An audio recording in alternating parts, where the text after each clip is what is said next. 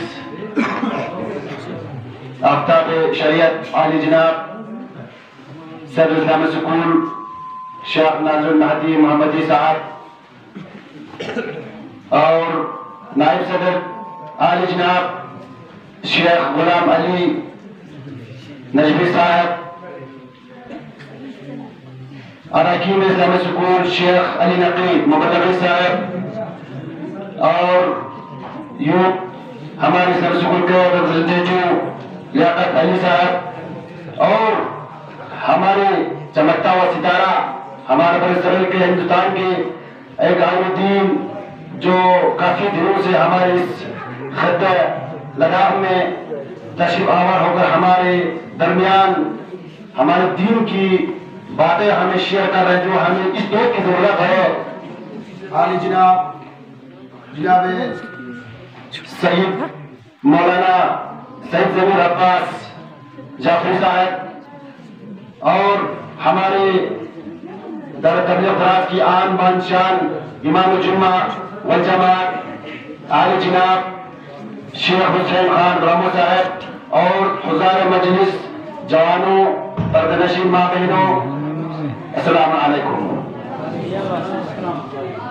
हम बंदे आखिर दर तबलीग फराज की कमेटी की तरफ से और हमारे गरीब अवाम की तरफ से आप तमाम आयोजन हमारे खुसूसी और तमाम उलमाए किराम सादात आज़ाम का तहे दिल शुक्रिया अदा करता हूँ कि आप जनाब ने अपने कीमती वक्त में टाइम निकाल कर हमारे द्रास जो सरकरीन इलाका माना जाता है डिस्ट्रिक्ट करगिल में, यहाँ पर इस सर्दी में इस बर्फ को देखने के लिए भी इंशाल्लाह माशाल्लाह ने तौफीक दी। तो इस जगह पे आप आकर हमारी हौसला अफजाई की और हमें हमारी जहन के दरवाजों को खोल दिया कि हमें सोशल मीडिया का इस्तेमाल कैसे करना है, क्योंकि हर कोई माशाल्लाह हमारे एजुकेटेड जितने भी अफराद में है, मौलाना साहब है, हर कोई माशाल्लाह अपने हिसाब से करते हैं, लेकिन एक जो बाइल्मियत जैसे सभी मीडिया माशाल्लाह आपका तफसील चल रहा है जनाब सैयद जमीर साहब का, तो इससे हमें और एक असर होता है। जैसे हमारे सदर अंजुमन जबरुल्लाह यहाँ पर तशरीफ आवर होना और हमारे नायब सदर और हमारे अरकान मौलाना शेख मौलानी साहब और हमारे प्रेसिडेंट साहब यूथ के यहाँ पे आना हमारे लिए और भी बाइस फख्र इफ्तिखार है। और हमें उम्मीद है कि हमारे जवानों ने, हमारी माँ बहनों ने, हमारे बुजुर्गों ने इतनी देर से 12 बजे से अभी तक इन खुतबात को, इन आपके कौल ज़रीर कौल को सुनकर इंशाअल्लाह हमारे कौम के लिए इस्तेफादा इंशाअल्लाह जरूर करेंगे। और हमारी माँ बहनें दूर दराज से कभी बेचैन बेसब्री से आपकी तकरीर की सुनने के लिए समाप्त कर रहे थे। मैं बिल्कुल आप तमाम हजरात का, आप तमाम मोमिनीन का, मुशरका का कमेटी की तरफ से शुक्रिया अदा करना चाहता हूँ। और हमारे पास दुआ के सिवा और कुछ मोमिन के हथियार भी है। मैं दुआ करता हूँ कि जितने लोग आज इस सोशल मीडिया की यूज एंड एब्यूज को पहचानने के लिए इस सेमिनार को देखने के लिए आप लोगों ने शिरकत किया, अल्लाह ताला आप लोगों की जान माल इज्जत आबरू की हिफाजत फरमा। अल्हम्दुलिल्लाह रब्बिल